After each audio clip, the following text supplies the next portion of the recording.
तो आसाम सरकारा मोनसे गोदान डिपार्टमेन्ट खुलिदों इन्डिजिनियास फेथ एन्ड कालचार आरो बेखौ लानानै आंनो आरो डिप्युटि स्पिकारनो मोनसे दायित्व होदों स्पिकार डिप्युटि स्पिकार हिसाबै गासै आसामावनो गिदिंनानै जारिमिनारि माखासे बायखोन्दा नेरसोन हिसाबै जेफ्राव माने लाखिनानै दोननाय जादों बेफोर साइटखौ गिदिंनाय आरो मोनसेया जाहैबाय आसामनि गासै थागिबि हारि माहारिफोरखौ लोगो हमनानै बिसोरजों सावरायनाय आरो बिसोरजों सावरायनानै बिसोरनि हारिनि राव हारिमु थुनलाइ धोरोम खान्थि आसार खान्थि बेफोरखौ बोरैहाय रैखाथि होनो आरो बेफोरखौ बोरैहाय बिसोर जेब्लाबो गावसिनि समाजाव बाहायबाय थानो हायो आरो बेखौ बोरै जौगाखांहोनायनि लामा लानो हायो फोसावनायनि लामा लानो हायो बिनि थाखाय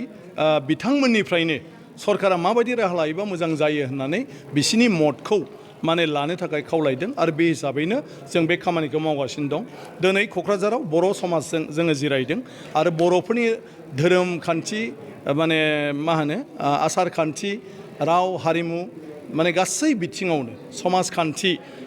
माब्रैहाय दा सोलिगासिनो दं आरो बेवहाय जुदि सरकारनिफ्राय माबाफोर मदद नांगौ होननानै सानोब्ला माबायदि राहा लानाया मोजां बिनि सोमोन्दै जों दिनै सावरायदों आरो बेयाव गोबां सुबुरुन फैदों आरो बे सुबुरुनफोरखौ जोङो सरकारनो गथायगोन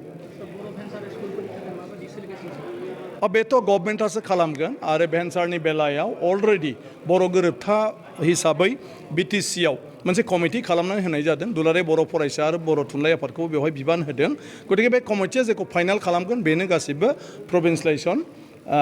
जागोन आरो आसामनि बिटिसिनि बायरायाव गासै बर' बिजोंनि फरायसालिफोरखौनो सरकारि खालामनायनि बेलायावबो बे कमिटियानो खामानि मावगोन